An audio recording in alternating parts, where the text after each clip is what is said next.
Assalamualaikum warahmatullahi wabarakatuh. Selamat pagi dan salam sejahtera untuk kita semua. Saya Risa Efendita Rustam, Ketua Panitia 43 tahun diaktifkannya kembali Pasar Modal Indonesia, mengucapkan selamat datang kepada Direksi Perusahaan Tercatat, seluruh tamu undangan dan peserta yang telah hadir di hari kedua rangkaian kegiatan Public Expose Live 2020. Di hari kedua ini akan ada 12 perusahaan tercatat yang akan memaparkan hal-hal yang terkini mengenai perusahaan mereka.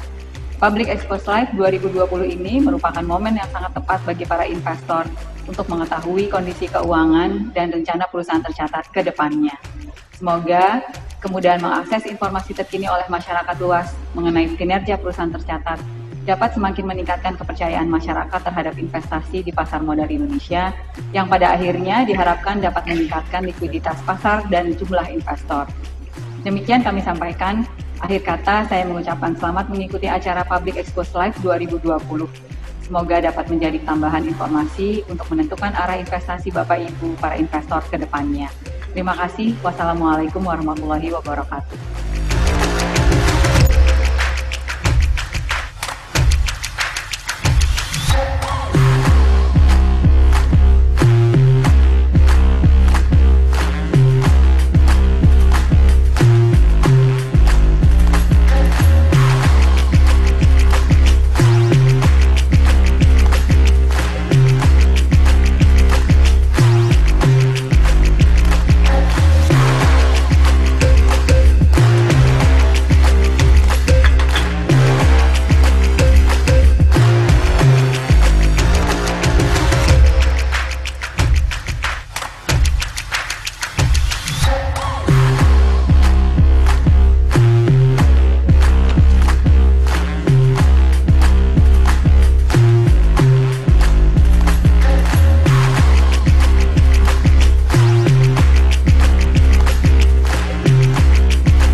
Oke.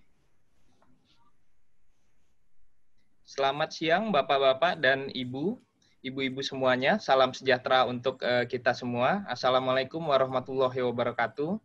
Yang pertama saya ingin mengucapkan terima kasih atas kehadiran Bapak-bapak dan Ibu-ibu hadirin sekalian dalam acara Public Expose Live 2020 dalam rangka 43 tahun diaktifkannya kembali Pasar Modal Indonesia. Acara ini akan dipandu oleh saya, Bayu Priguna, selaku moderator. Dan pada siang hari ini kita akan masuk dalam sesi yang akan dipaparkan oleh PT Buana Lintas Lautan Tbk. Sebagai informasi, PT Buana Lintas Lautan Tbk merupakan perusahaan publik yang tercatat di PT Bursa Efek Indonesia selama kurang lebih 9 tahun, terhitung sejak tanggal 23 Mei 2011 dengan kode perdagangan BULL atau BUL. PT Buana Lintas Lautan Tbk bergerak di bidang jasa perkapalan, pelayaran, pengangkutan, penyediaan awak kapal, dan usaha floating storage, sehingga perseroan masuk dalam sektor infrastructure, utilities, and transportation. Baiklah hadirin yang kami hormati, pada saat ini telah hadir bersama kita yaitu Bapak Wong Kevin, selaku Direktur Utama PT Buana Lintas Lautan Tbk, yang akan memberikan paparan terkait capaian, kondisi saat ini, dan rencana perseroan di masa yang akan datang. Bapak Wong Kevin akan didampingi oleh Bapak Krisnanto Teja Prawira selaku Sekretaris Perusahaan. Jika ada pertanyaan, kami akan mempersilahkan bagi para partisipan hadirin sekalian untuk mengisi kolom pertanyaan pada Q&A yang telah tersedia di aplikasi Zoom ini, yang kemudian nanti akan kami bacakan pada sesi tanya jawab. Baiklah, Untuk memulai kegiatan ini, kami persilahkan kepada Bapak Wong Kevin, selaku Direktur Utama PT Buana Lintas Lautan Tbk untuk memberikan paparan dalam Public Expose Live kali ini. Silakan Bapak Wong Kevin. Terima kasih Pak Bayu.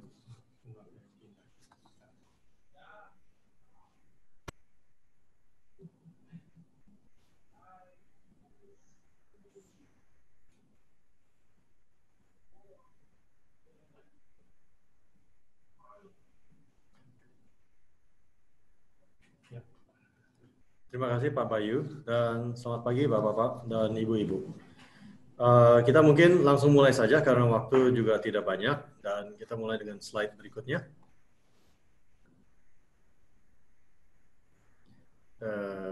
Hari ini agendanya kita mengcover profil PT Buana Lintas Lautan Tbk dan juga kinerja perseroan 2019, kinerja saham kami, informasi terkini perseroan, dan highlights investasi di Bull. Berikutnya.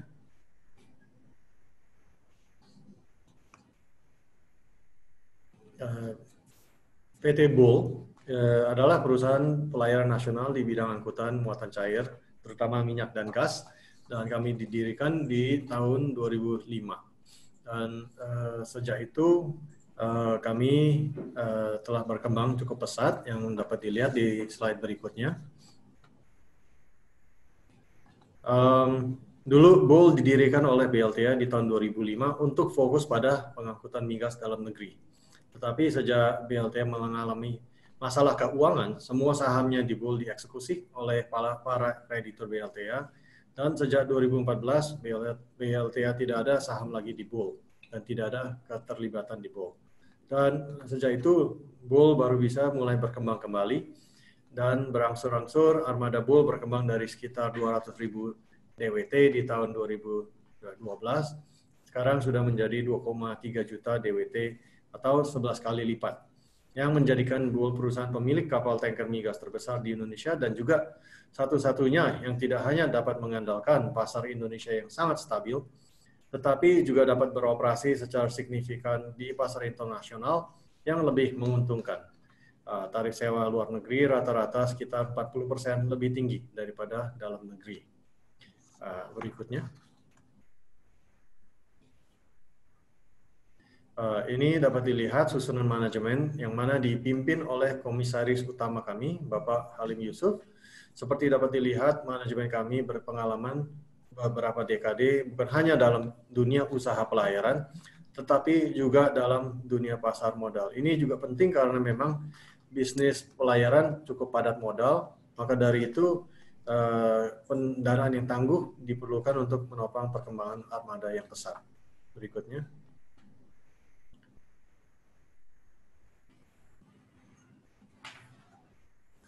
Seperti tadi sudah dijelaskan, kapasitas armada kami yang 2,3 juta DWT menjadikan kami terbesar di Indonesia dalam segi kapasitas. Malah dalam segi kepemilikan kapal jenis Aframax yang sebesar 100 sampai 115.000 DWT atau lebih besar daripada gedung BNI, Bull sekarang adalah nomor 9 terbesar di dunia dan mungkin sebentar lagi akan melompat kembali. Tetapi yang paling kami banggakan adalah konsistensi kinerja kami di antara perusahaan pelayaran lainnya yang umumnya sangat fluktuatif. Bull dapat menggapai prestasi ini karena strategi kami yang beda. Antara lainnya karena kami selalu mentargetkan minimal 80-90% dari pendapatan normalisasi dari kontrak time charter, yang mana para mitra kami sangat solid seperti Pertamina, Trafigura, Exxon, dan lain-lainnya. Dan selain dari situ juga kami dapat 40% dari pendapatan kami dari pasar internasional yang 40% lebih menguntungkan daripada dalam negeri. Dan selain dari situ juga kami tidak akan pernah membeli kapal baru karena resikonya sangat besar, dan kami hanya akan membeli kapal-kapal yang berumur antara 10 sampai 15 tahun, yang mana capital risk kami sudah dieliminasi lebih dari 80%, tetapi masih bisa kami pakai untuk 10-15 tahun kembali ke depan. Maka dari itu kami dapat secara konsisten meningkatkan kinerja kami dari tahun ke tahun, dan ini juga tercermin dalam rating kami yang A- dari Pevino dan Fitch, dan kami usahakan akan tetap meningkat terus. Berikutnya, di slide ini dapat dilihat bahwa jalur operasi kami mencakup seluruh Indonesia, dan bahkan di slide berikutnya bisa dilihat juga mencakup seluruh dunia dan benua. Ini sangat membedakan kami dari perusahaan-perusahaan pelayan lainnya di Indonesia. Berikutnya, seperti biasa, mungkin sekali lagi. Berikutnya, seperti biasanya, kinerja kami di 2019 meningkat, yang mana dari tahun ke tahun memang dapat dilihat peningkatan, dan di mana pendapatan kami di 2019 meningkat 19% dan laba bersih naik 57% dari tahun sebelumnya, terutama didorong dari segmen minyak. Kinerja ini masih belum sepenuhnya mencerminkan perkembangan armada kami dari investasi yang sekitar 150 juta dolar, karena kebanyakan kapal-kapal baru masuk di akhir 2019. Jadi baru berkontribusi sepenuhnya di 2020. Dan bisa dilihat berikutnya, karena memang investasi kapal tanker kami cukup menguntungkan, dengan investasi kami yang cukup besar, tetap neraca kami tetap kuat dan leverage tetap cukup rendah.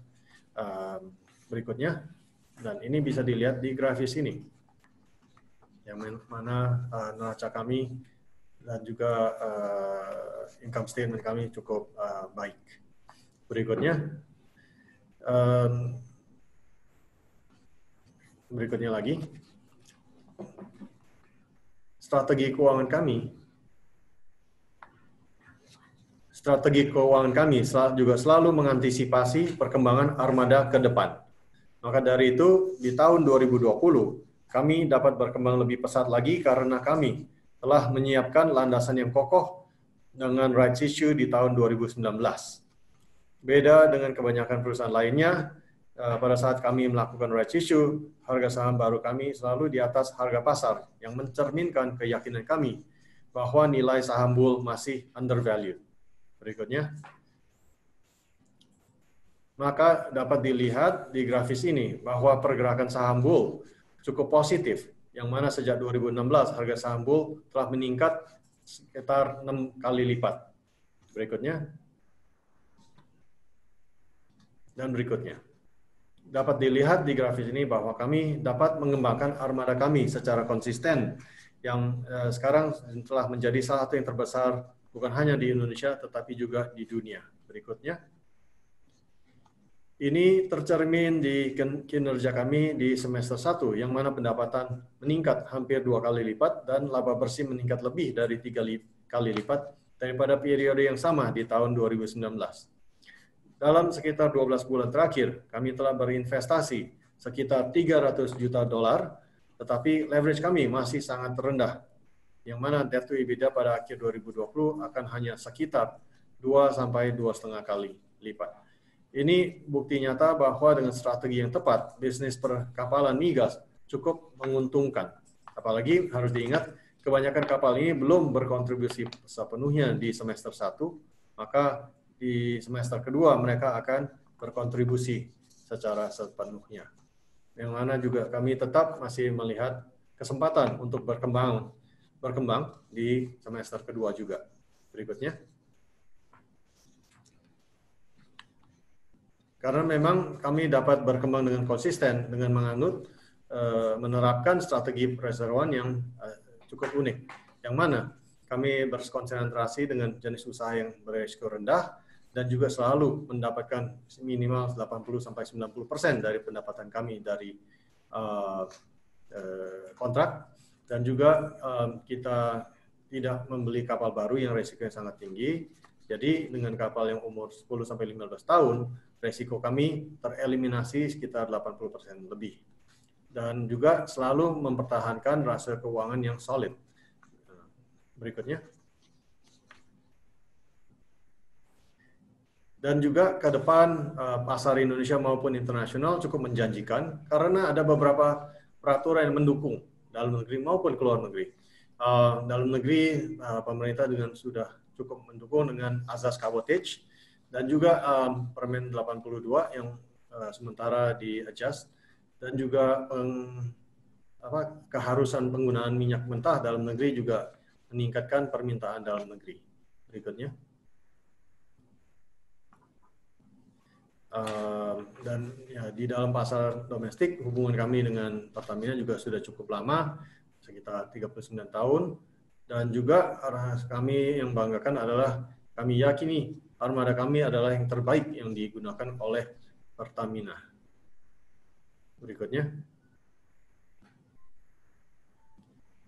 Ini akan tercermin dalam kinerja kami bukan hanya di tahun 2020, tetapi juga akan mendorong kinerja kami memasuki 2021. Berikutnya. Untuk paruh kedua 2020, kami yakin bahwa walaupun di 2 bulan terakhir ada secara keseluruhan ke depan tarif sewa dapat diyakini meningkat karena faktor-faktor positif jauh lebih banyak daripada yang negatif. Walaupun ada destocking untuk 1-2 bulan ke depan, tetapi karena akan banyak kapal-kapal yang akan melakukan docking karena sudah diundur terlalu lama, dan juga banyak kapal yang scrapping, dan juga permintaan minyak yang akan pulih dengan cepat, seperti contohnya di China, dan juga produksi minyak akan meningkat 4,4 sampai 5,1 juta barrel dalam 1-2 bulan ke depan. Ini kami yakini yang ditambah dengan seasonality, yang dimana kuartal keempat selalu tarif tambang atau tarif sewa untuk kapal tanker selalu paling tinggi, ini akan mendorong kinerja kami untuk paruh kedua 2020. Berikutnya. Dan untuk tahun-tahun ke depan, kami yakin tarif tambang atau tarif sewa kapal tanker juga tetap baik, karena di pasar internasional pun ada beberapa peraturan baru yang akan mengecilkan kapasitas armada dunia. Ya, contohnya untuk ballast water treatment system, dan juga pembatasan emisi gas greenhouse emissions. Dan ini semua akan membantu meyakini tarif sewa di internasional akan tetap kuat. Berikutnya. Maka dari itu kami yakin rasio nilai saham kami masih jauh terlalu rendah dibandingkan dengan kinerja kami, dan juga dibandingkan beberapa perusahaan pelayanan lainnya yang tercatat. Maka dari itu hari ini kami announce share buyback program untuk maksimum 600 juta saham dengan harga maksimum Rp450. Kami pilih Rp450 karena dengan harga itu tetap price to earnings ratio kami hanya 4,5 sampai 5,5 kali. Berikutnya. Maka dari itu kami yakin prospek investasi di pool sangat baik, karena memang prospek usaha yang sangat positif yang didorong oleh pengembangan armada yang cukup pesat, didukung juga dengan tarif sewa yang diyakini akan meningkat, dan juga strategi bisnis yang sangat stabil dengan mayoritas dari kontrak 80-90%. Maka dari itu kami yakin prospek bull ke depan sangat positif. Terima kasih.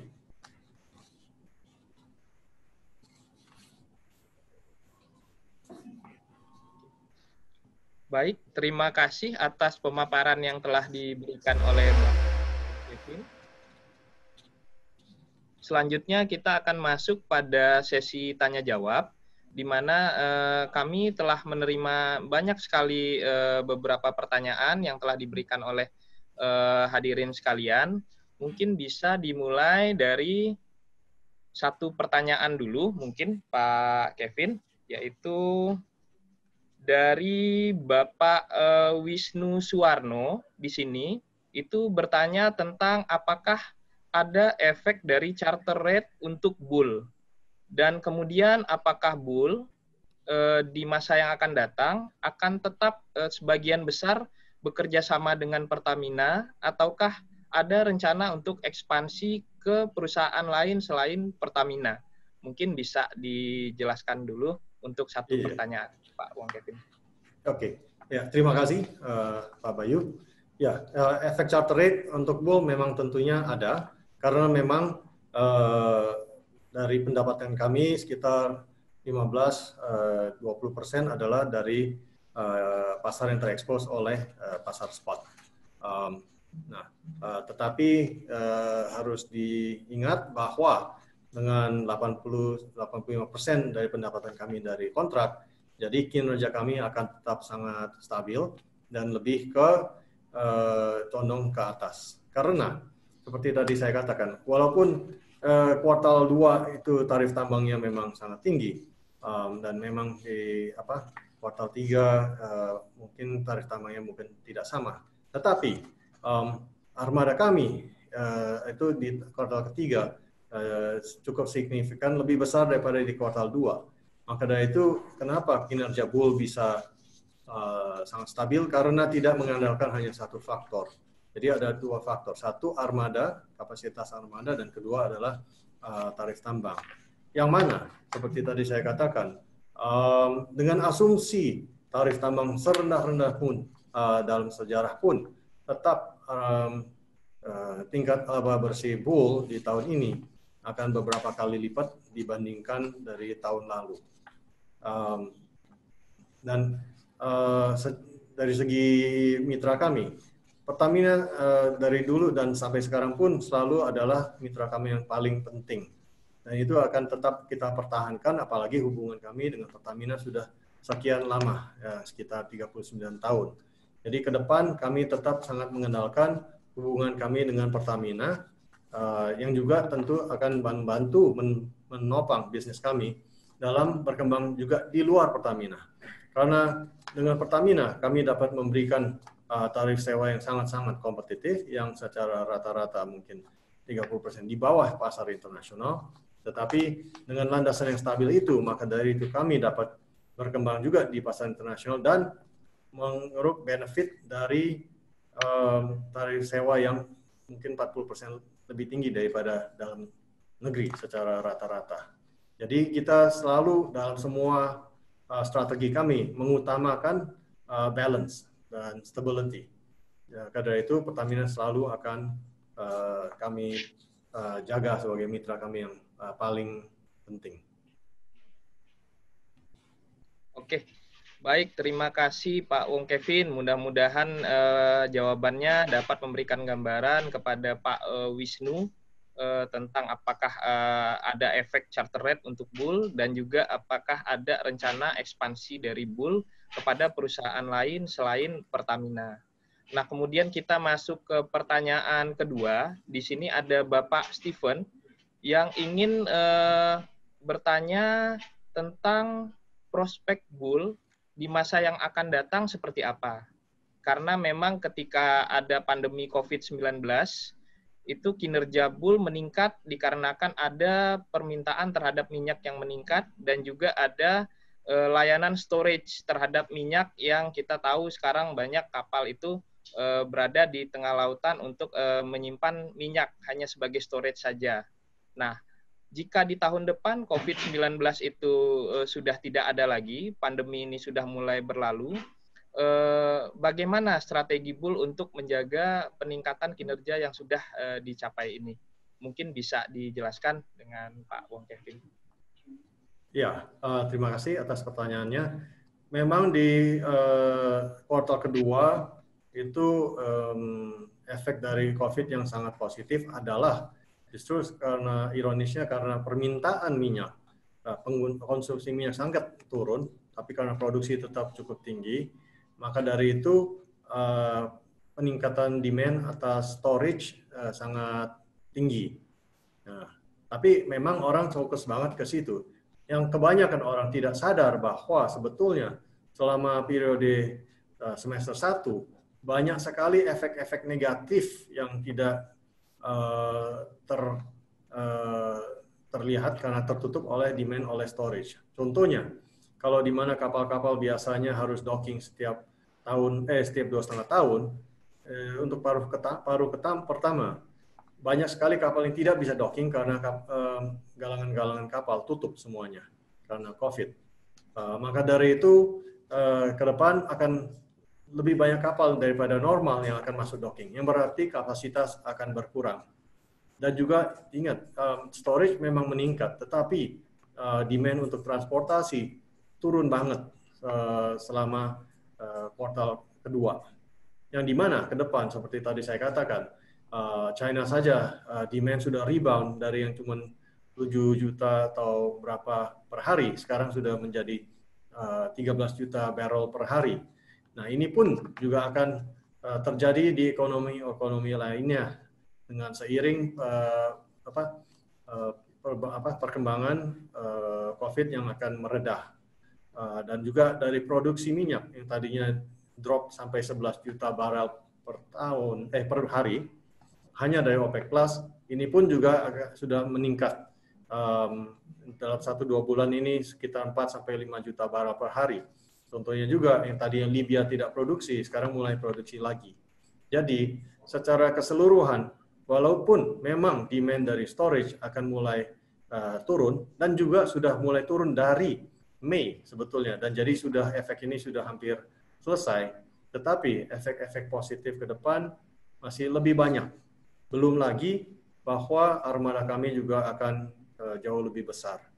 Maka dari itu, kami berkeyakinan kinerja kami untuk paruh kedua dan juga masuk ke untuk tahun 2021, kami yakin akan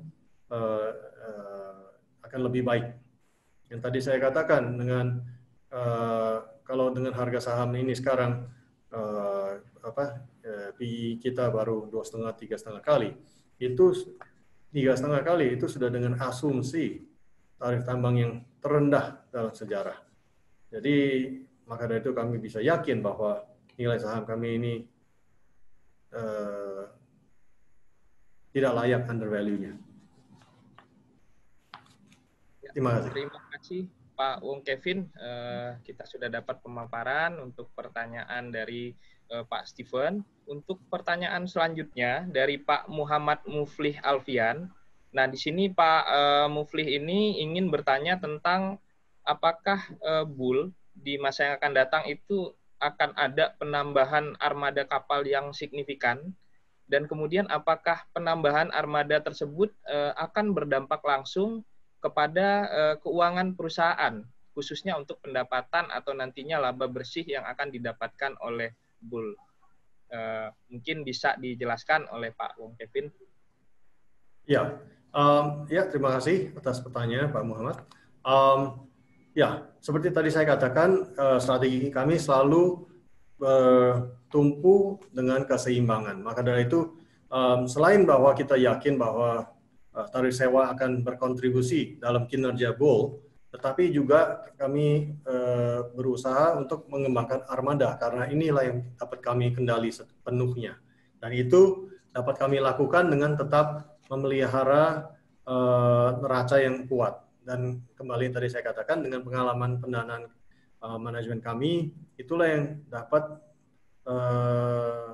selama ini mengembangkan armada kami 11 kali lipat dalam tempo hanya sekitar 5 tahun. Dan ke depan dapat dilihat dengan sejalan kami menjadi lebih besar, kemampuan kami untuk mengembangkan armada menjadi lebih tinggi.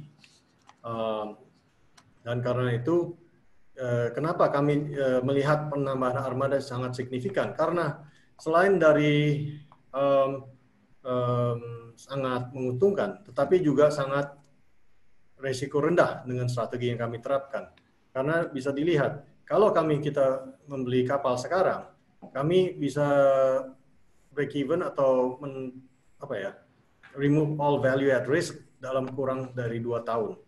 Padahal umur kapal masih 10-15 tahun. Maka dari itu, strategi kami akan tetap menambahkan armada kami yang dengan prinsip kehati-hatian, tetapi juga kami melihat peluang yang sangat besar. Oke. Ya, terima kasih Pak Wong Kevin. Mudah-mudahan dapat memberikan gambaran bagi Pak Muhammad Muflih terkait dengan pertanyaan penambahan armada kapal. Nah, kemudian ada pertanyaan nih. Kalau tadi itu yang bertanya secara perorangan, ini ada pertanyaan dari komunitas investor saham pemula di Bekasi gitu. Nah, pertanyaannya ini cukup visioner Pak Wong Kevin. Jadi komunitas investor saham pemula ini yang terdiri dari anak-anak muda itu melihat bahwa bisnis bull ini itu kan bergerak di bidang sumber daya alam, terutama migas yang itu sebetulnya non-recycle, yang nantinya ada batasnya. Nah, teman-teman dari komunitas ini ingin bertanya kepada Pak Wong Kevin, strategi apa yang akan dilaksanakan bull ke depannya untuk terus konsisten mencetak laba gitu.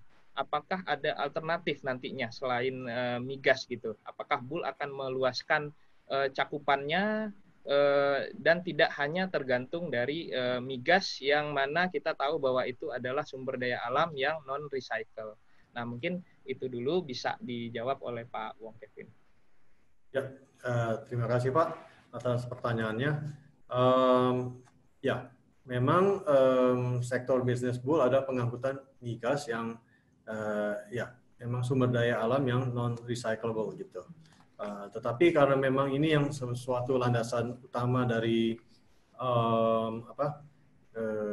dunia ini, maka dari itu bisa dilihat bahwa dalam semua proyeksi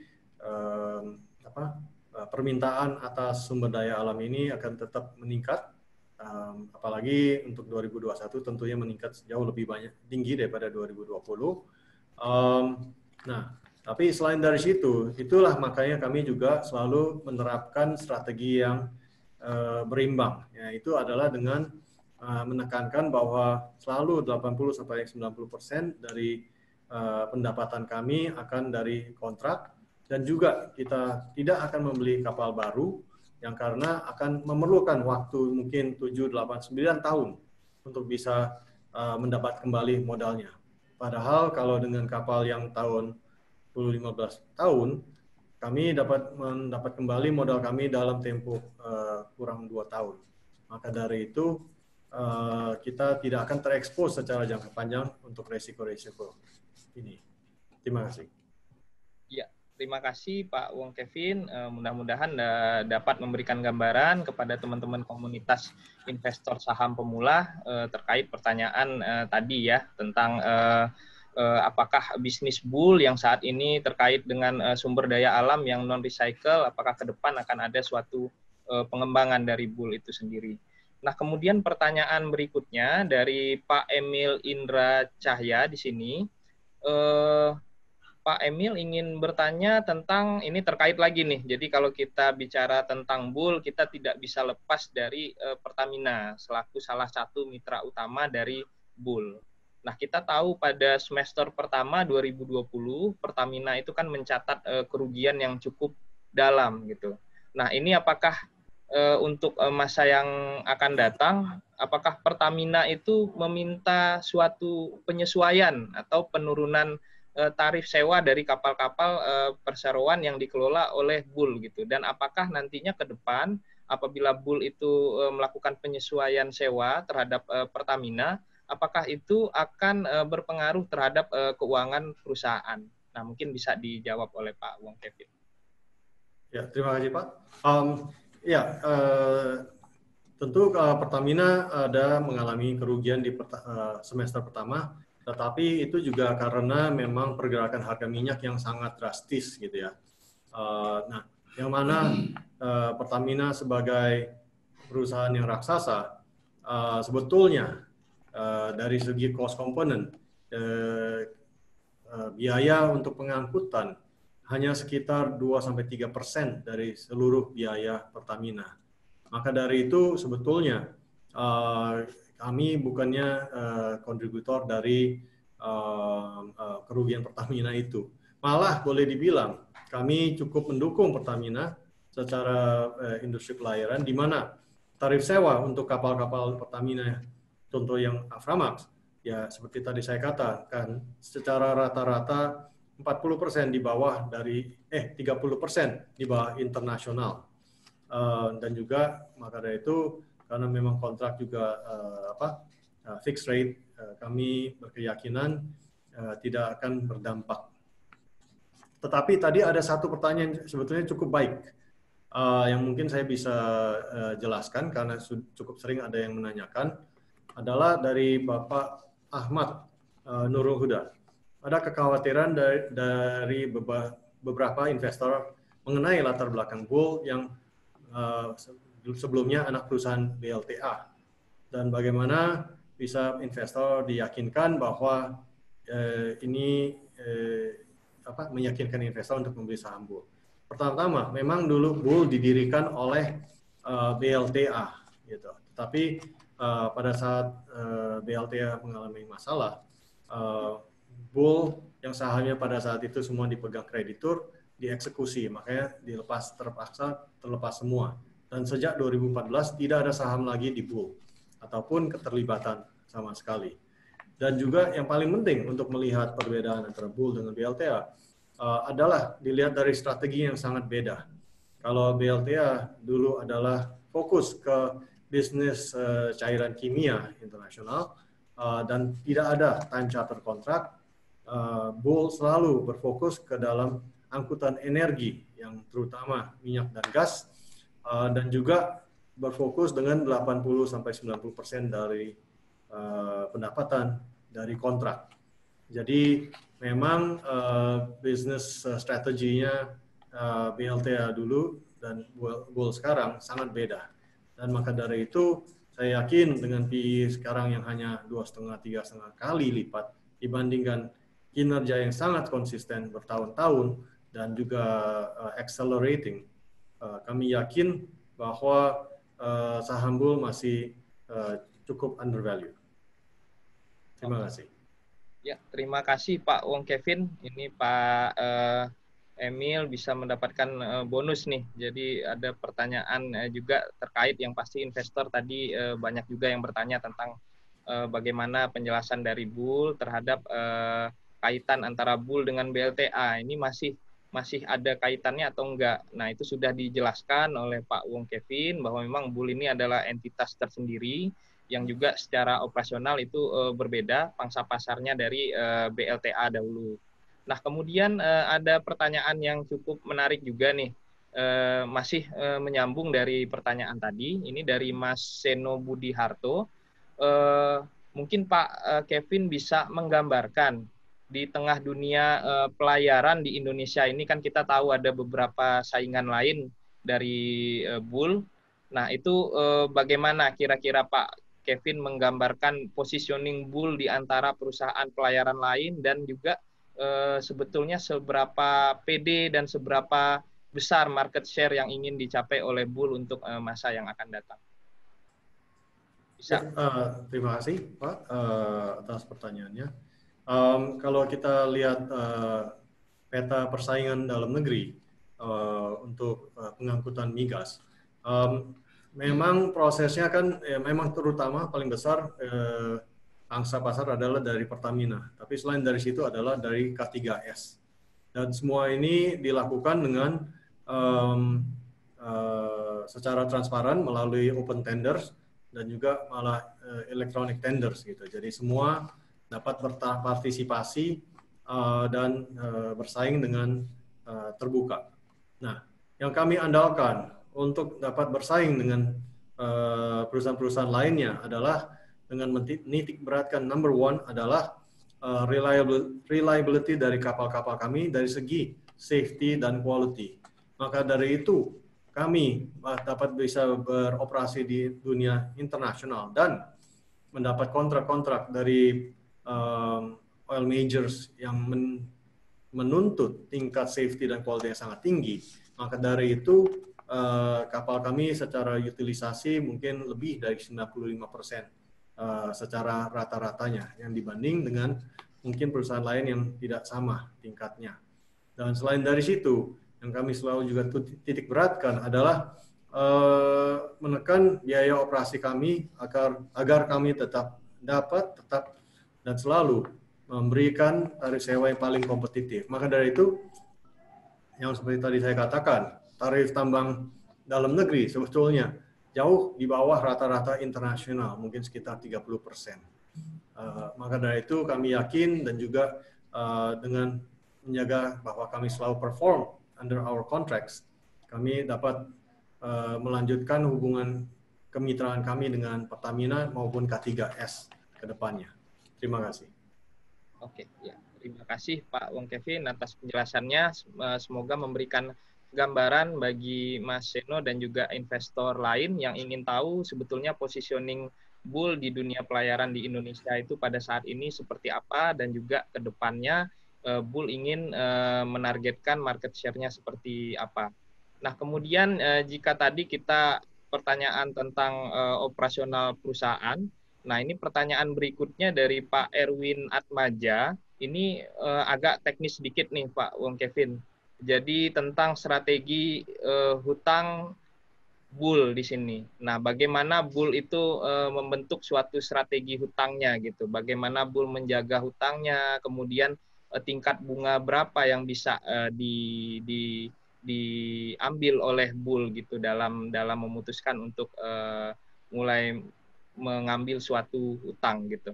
Mungkin bisa dijelaskan oleh Pak Wong Kevin. Ya, terima kasih Pak.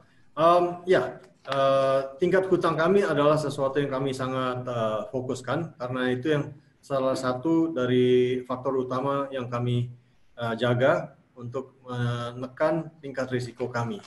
Maka dari itu, selain dari beberapa faktor dari strategi yang tadi saya katakan, salah satu yang juga yang paling utama adalah selalu menjaga tingkat hutang kami tidak melebihi dari net debt to EBITDA 3,5 kali on a sustained basis, dan juga net debt to equity tidak lebih dari 1,25 kali.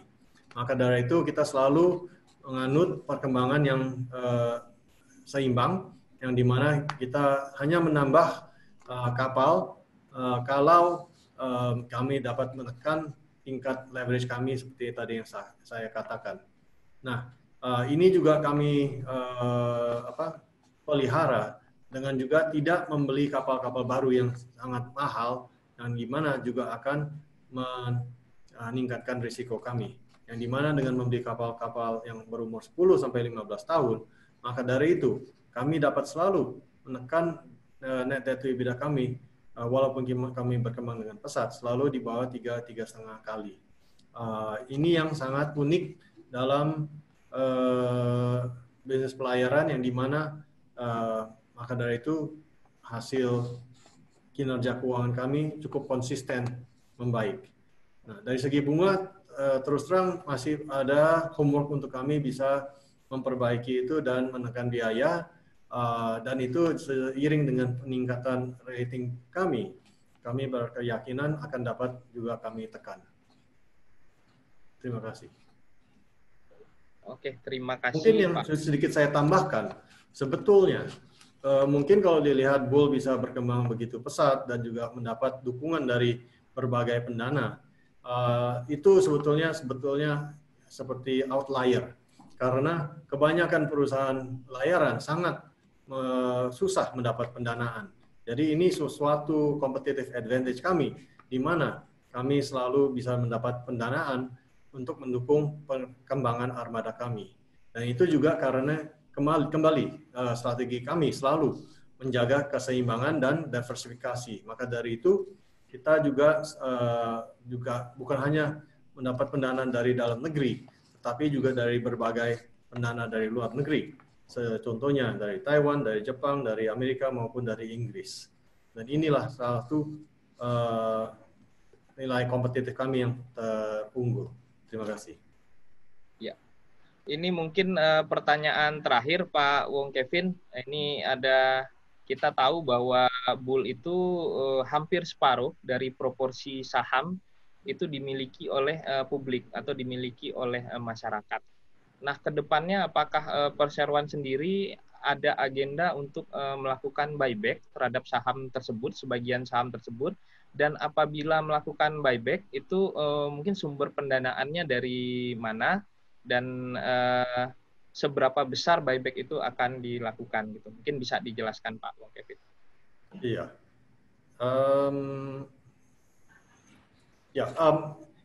Justru kami sangat banggakan untuk dapat dukungan dari publik yang dimana publik masih memiliki persentase yang cukup besar dalam bull, bukannya persentase yang kecil. Maka dari itu kami harapkan itu akan dapat mencerminkan nilai bull. Walaupun memang pada saat ini masih belum optimal. Maka dari itu memang itu PR untuk manajemen untuk lebih pendekatan dengan dunia investor dan juga baik dalam negeri maupun luar negeri. Maka dari itu kami memang melansir program share buyback kami hari ini untuk menekankan keyakinan kami. Satu, bahwa nilai saham harga saham bull masih terlalu rendah.